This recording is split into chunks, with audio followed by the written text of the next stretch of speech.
Democratic Party now controls the House of Representatives. That's pretty exciting. They can subpoena people and jump up and down. They got a lot of power. The question is, what are they going to do with all that power? They can't agree.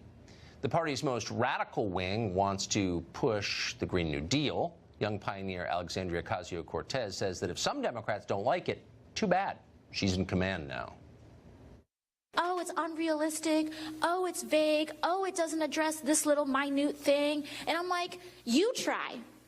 You do it. Right. Because you're not. Because you're not.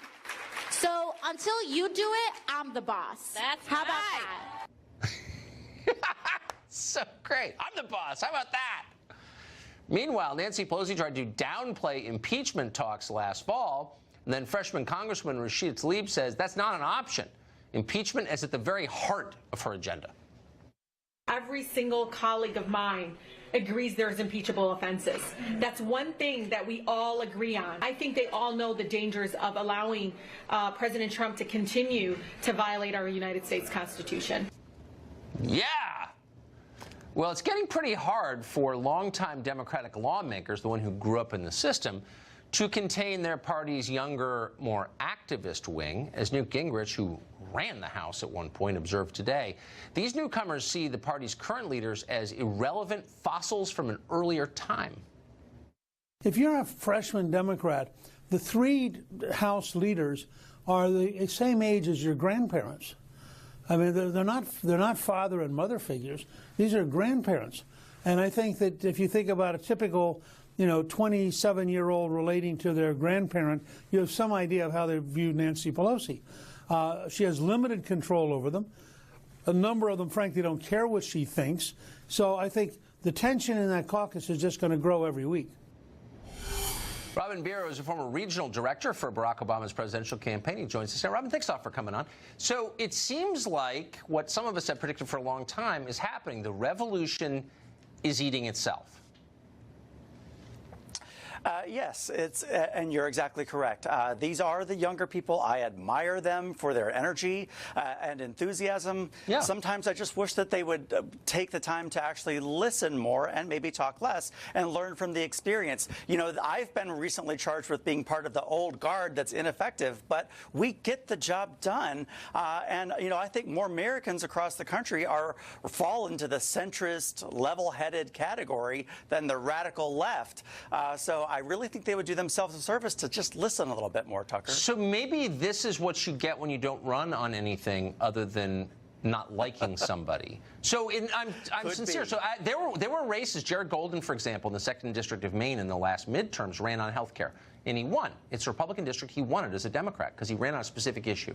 But a lot of these other people just ran on hating Trump, and he's an MFer, and I hate him more than you do. And, that's not actually a platform, is it? No, and it's completely ineffective. It actually really harms what we're trying to accomplish because, look, Americans, the reason that we have Donald Trump as president is because he was the anti-politician. I need for my party to get that. I need for Republicans to get that because Americans are desperate for us to work together and actually get things done and for Congress to get to work, to pass some bipartisan measures that there is an appetite for. So who is in charge? If you're Nancy Pelosi, and you really see yourself as this figure in history, the first female speaker, et cetera, and AOC shows up and starts calling herself boss, you have to neutralize her. Would you ever be involved in leaking a potential FEC violation against her? I'm not a conspiracy nut, but maybe Pelosi had a hand in that? I love to call out hypocrisy regardless of what side of the aisle that it's on. So I appreciate that she's being called out for some of her own hypocrisy right now. Nancy Pelosi's doing a pretty good job. I've been a huge critic of hers for years. Yeah. But right now, she's doing a decent job of reining in the party. I actually liked how she handled specifically the Green New Deal because she kind of said, yeah, that's cute. Now let's move on. And was pretty dismissive of it because she knows it's not going to really fly with the heartland and the Midwest, which is where we've got to regain votes to be a contender in 2020 and to keep the House. That's my biggest concern right now. Wouldn't it be useful if Pelosi laid down the marker on that and said, look, we don't agree with the Republican agenda. That's why we're Democrats. It's understandable. But there are some things that Trump, by far the most traditional Democrat ever to run as a Republican, is saying that we agree with. Yes. Like, why wouldn't we be on his side with trade deals, for example, or infrastructure, or opioids? I mean, why not say that? We need to do that specifically. I'm glad you brought that up.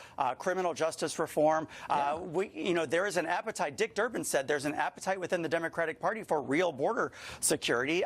There are things that we need to be working on. And yes, okay, you can say that Donald Trump said things that were maybe egregious and distasteful about the Charlottesville rally, for example. But okay, I get it. But it's taking away, to keep harping on that is taking away from the work that we really need to be doing. And we will lose the House if we can't get actual things done for everyday Americans, Tucker. Yeah, definitely going to scare the hell out of normal people. I'm a little afraid. Robin, great to see you. Thank you very much. You too. Thank you, Tucker.